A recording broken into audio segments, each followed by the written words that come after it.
Ian Williams, welcome to the Bookaholic podcast. Thank you so much for the opportunity. Excited to be here. Yes, glad to have you here.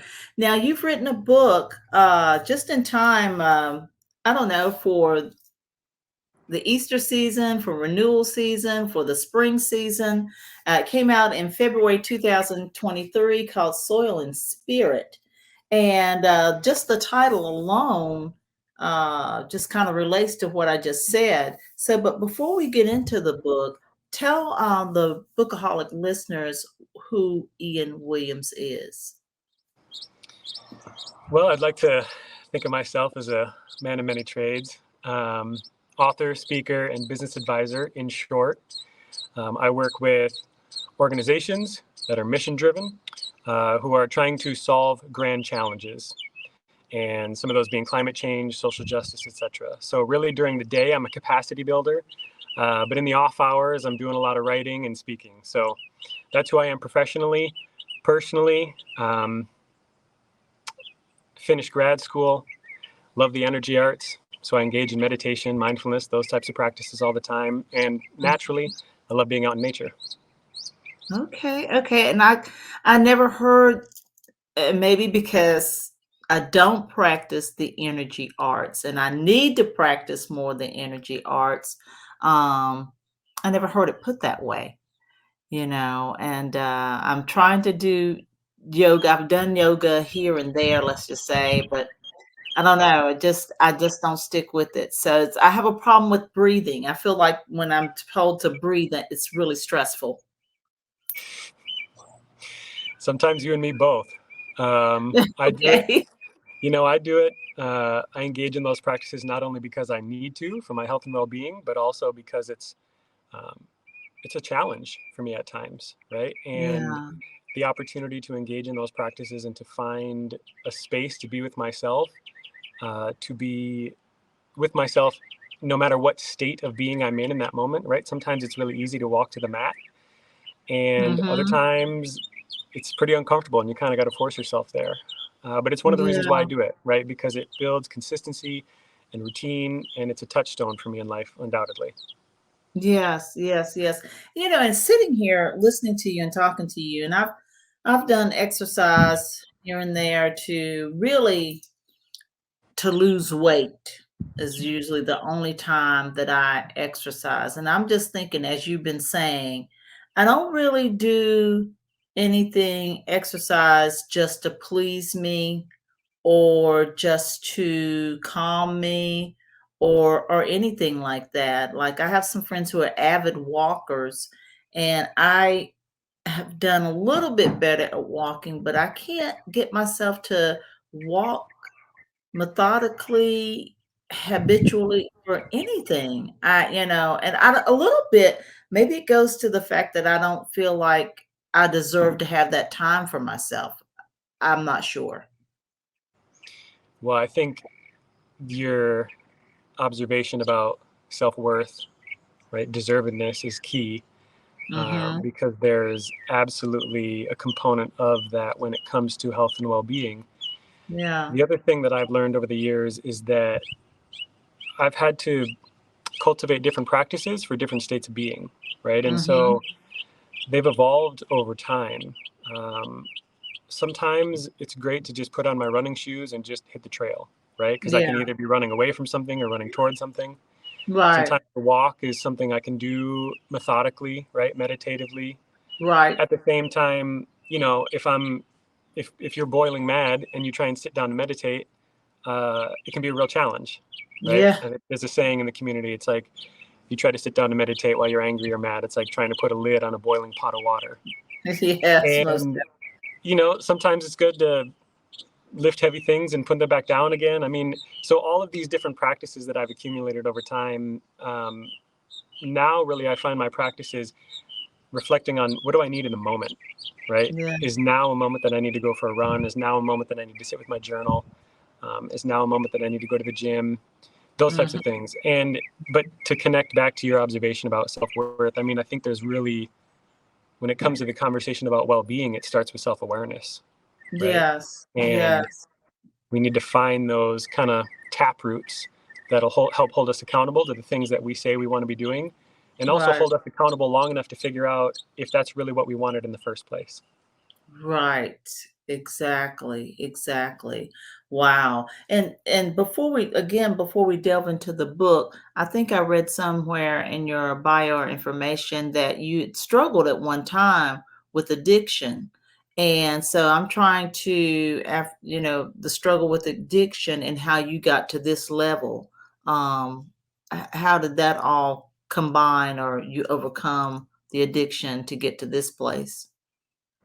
You want the long story or the short story? Um, yes, I struggled with substance use and abuse for about 12 years. Okay. And for the last 10, I knew I didn't want to be doing it, but I was unable to stop, right? Yeah. The notion of Yeah. addiction.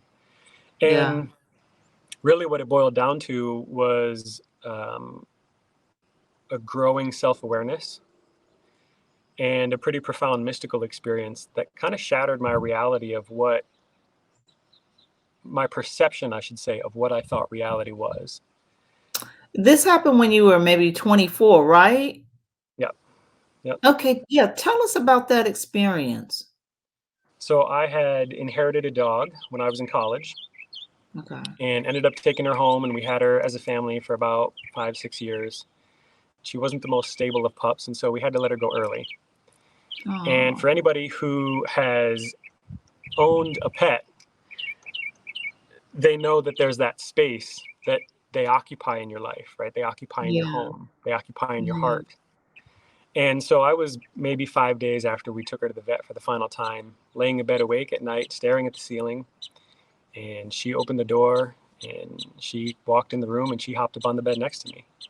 And I Oh my turned and I looked at gosh. her and I could see her and I could hear her, but she didn't make an imprint on the mattress. And it was still so early after her passing, her transition, that I didn't think anything of it, right? And I just rolled over and we slept in bed together every night.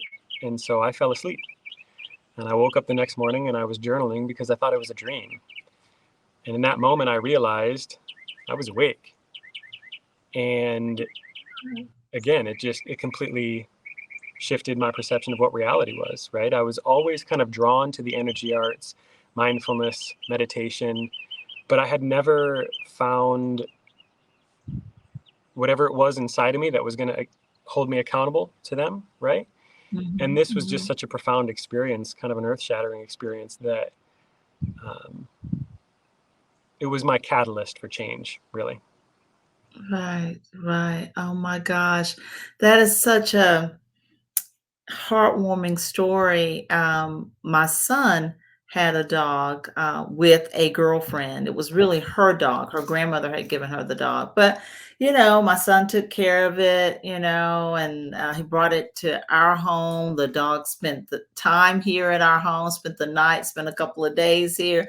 We all began to love him, and we just, and still to today, we think of him, my husband and I, quite regularly. And then when they broke up, no more dog, So as you told me that touching story about your dog who had transitioned, I can see how much love people do have for their pets and animals, and how that they play just as an important role as humans in our life. I truly believe, as your epiphany made you realize.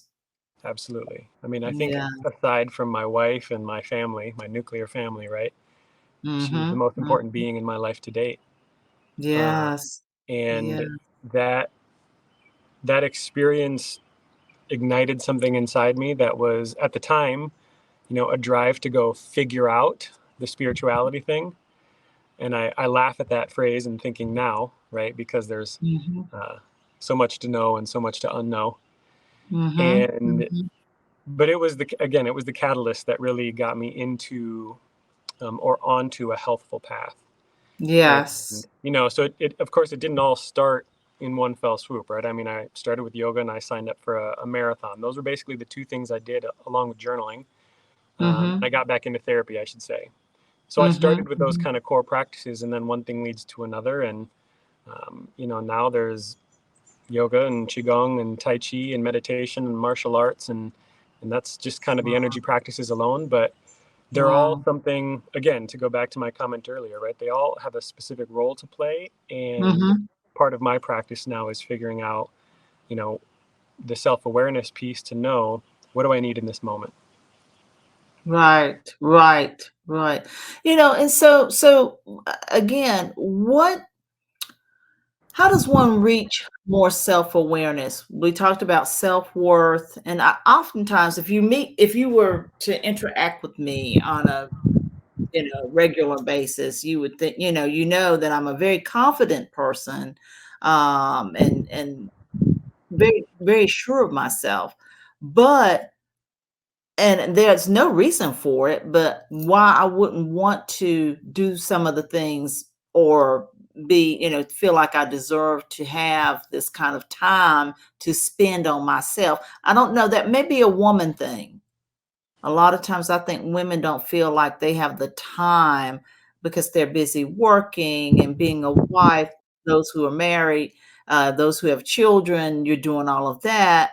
I think they just feel like they got to do all the other stuff first before they pay attention to themselves. How can we get people to get to that area of paying attention to themselves first?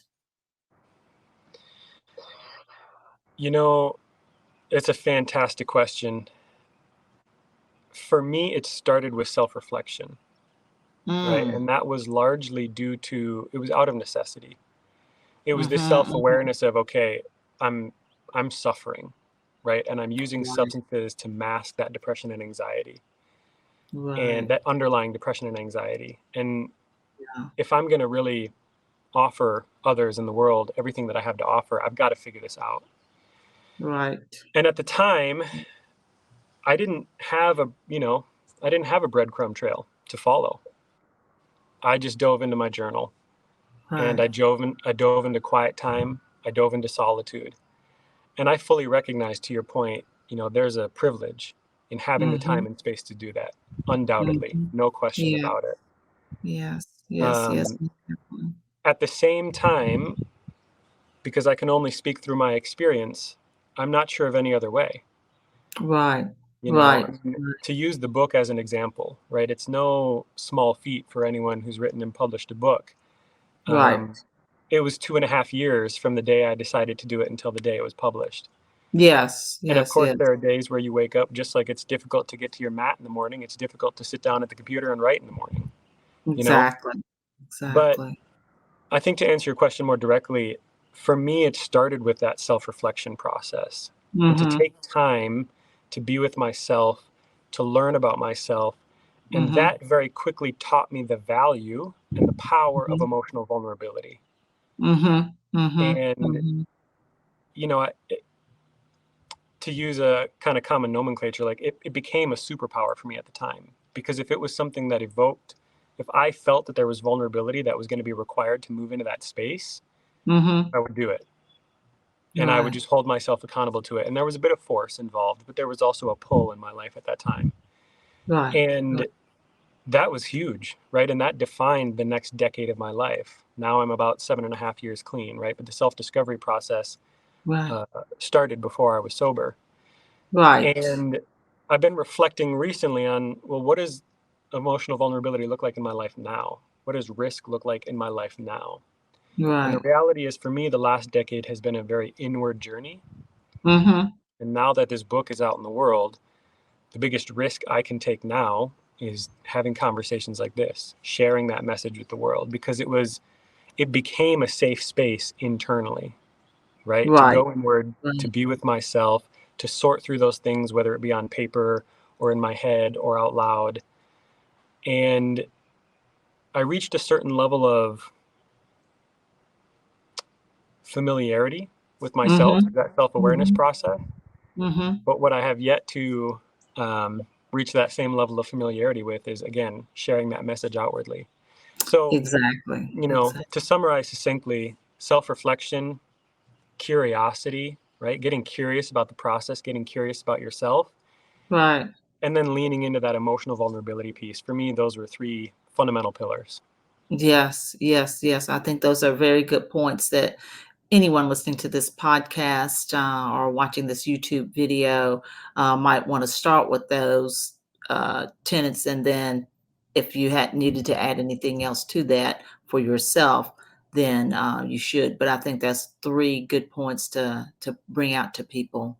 Now, as we showed at the beginning of our conversation, your book is Soil and Spirit Seeds of Purpose, Nature's Insight, and the Deep Work of Transformational Change. So that's a huge title. Some people might be intimidated by that title. It's like, oh, wow, I don't know. Should I read this? What does that mean? And can you tell me what the book is about actually?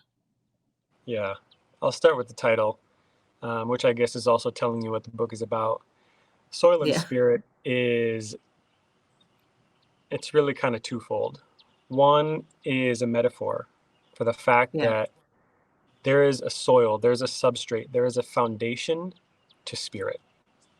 Mm-hmm. And it's also a hint to a constant touchstone throughout the book, which is nature, right? Nature's insight. Right, So right. soil and spirit is really this kind of, again, parallel meaning.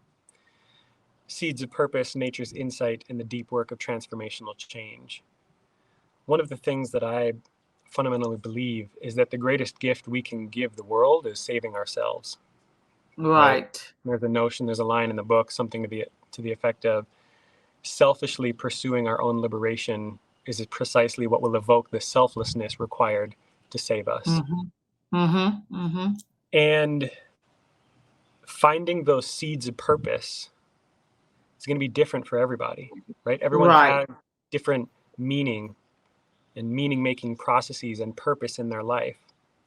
So, again, that self reflection process leads to those seeds of purpose, that self awareness, coupled with nature's insight, right? One of the kind of central ethos or messages of the book is we as a species have become disconnected from a natural way of life Right. in the Yes. sense that we have tried to supersede natural law, right? Right. And of course, being natural beings, we can't do that. And all Right. of the answers we seek to live sustainably, to live regeneratively, to live holistically, to live cohesively, all of those insights are already in nature. We just need to look Yeah. to nature for those answers. Yes. And these Yes. things together are the deep work that creates the transformational change. Yes. Yes. Yes. I just got finished reading a book called Big Tree by Brian Selznick, and it is about two tree seeds, and how they are going to save the world.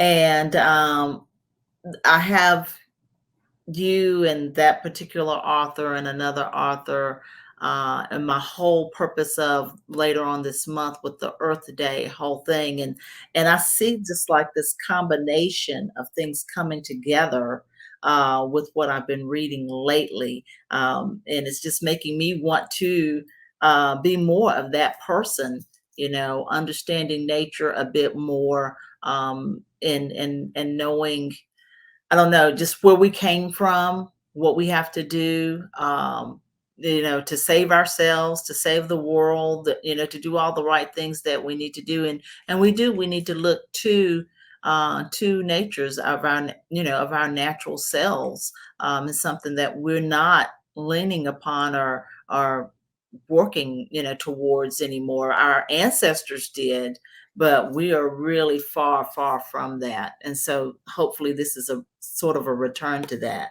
Now, as you look through your table of contents, your book is laid out with four interesting sections. Section one is called the internal landscape. Section two is called the social landscape. Section three is the external landscape. And section four is the spiritual landscape. Can you just touch a little bit on all four? Absolutely. It's not, I think when people hear me talk about the book, sometimes they lump it into the self help category, and perhaps it is self help, but it's not prescriptive in nature. Right. And so the way the book is laid out is really analogous to the way that I process, which is in to out, Okay. right? And that deep work, that inward journey is inward, right? And so that internal landscape is where we start. This Mm-hmm. notion that all of the answers we seek begin with sitting still, all of the Mm-hmm. answers we seek are already within us. We just need to Mm. find the stillness to access that. Right. Right. And Right. so starting in there, then we have, right, kind of the quintessential drop a pebble in a pond ripple effect. As we do that inner work, it's naturally going to impact the social landscape, the social environment around us, right? Mm-hmm. Our relationships, the people, our interactions, even if we're just holding the door for somebody, right? Right.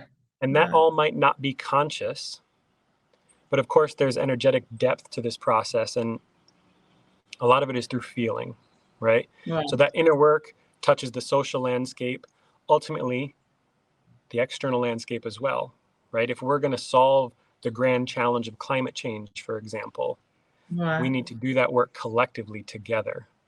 If Right. we're going to really address social justice, we need to do that work collectively together, Right. right? And so just moving out these concentric rings, ultimately we reach the spiritual landscape. And I think it is inaccurate to suggest that they're, solidly defined and mutually exclusive. Of course, the barriers between these landscapes are permeable, right? Mm-hmm. Mm-hmm. But the idea is, if we want to have grand impact in the world, if we want to live life to the fullest, if we want to experience, the most loving relationships, if we want to experience the renewal of the earth, Mm-hmm. all we have to do is save ourselves in the process. Right. It's the single linchpin, right? It's that keystone, which is going to, all the other dominoes are going to fall in line after the fact.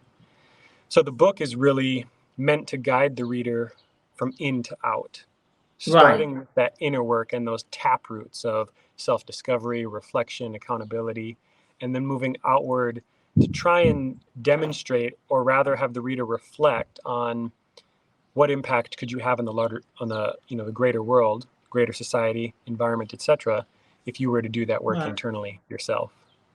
Right. Right. Right.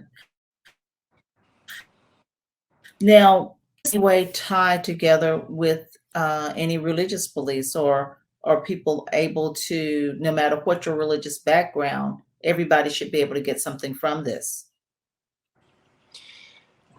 Book is absolutely not religious. In fact, in the preface, there's a distinction between religion and spirituality. Mm-hmm. There's also the caveat that if spirituality isn't your preference, if it's not your word, if it's not your belief system, it doesn't really matter. It's just the language that I choose to use. Right. So I Right. was very intentional. I tried to be very intentional as I was writing the book, Right. language selection, etc., to not make it dogmatic, to try and make it as accessible as possible. Because again, right, if I'm going to walk my own talk, this notion of we all need to do this together, Mm-hmm. Mm-hmm. we need to make sure that everybody's got a seat at the table, right? And everybody's got a Yes. voice that can be heard, and that everybody's got a place where they can enter the door. And so that Yes. accessibility piece was really important to me. Um, Yes.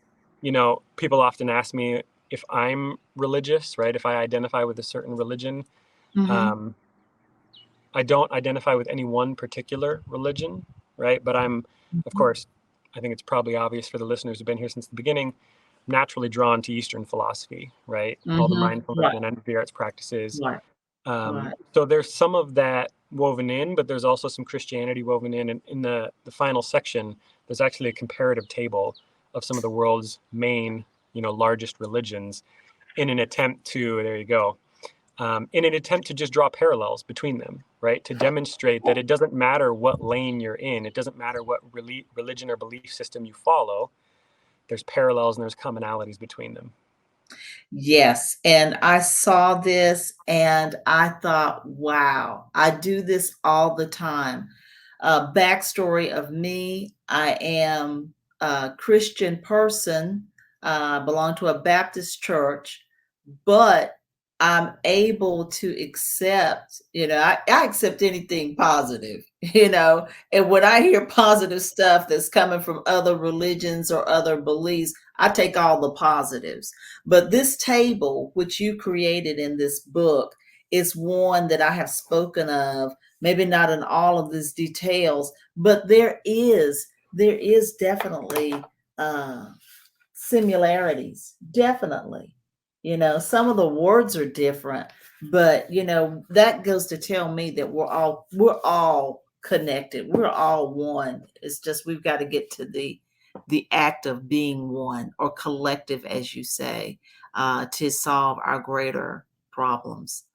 Ian, this book, I do believe, uh is a tipping point.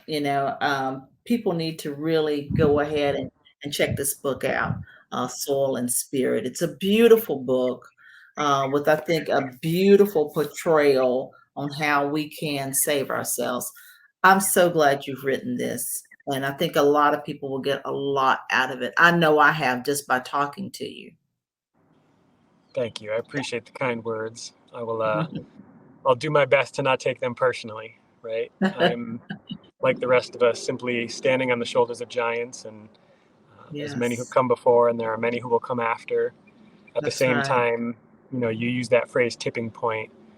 We're at a tipping point right now in terms of our species and civilization, right? Things Yes, like we social are. justice and climate change are um, not only asking us to wake up, but really requiring us to, again, and I shouldn't say even just wake up, but to get out of bed, right? And to Yes, start the movement. And so, yes, again, it's my offering to the world. It's simply an act of service, and it's done the best way that I know how. At the yes. same time, the message comes from all of the experiences, people, interactions that I've had in life, right? So it's really a collective work. Yes, yes. You're practicing what you've been preached, or what you preach. Ian, thank you so much for joining the Bookaholic podcast. And we'll have all of your contact information, social media, all of the contact information that a person needs to check out more about you and this book will be in our podcast show notes, as well as the YouTube description box. Ian, thank you for joining us today.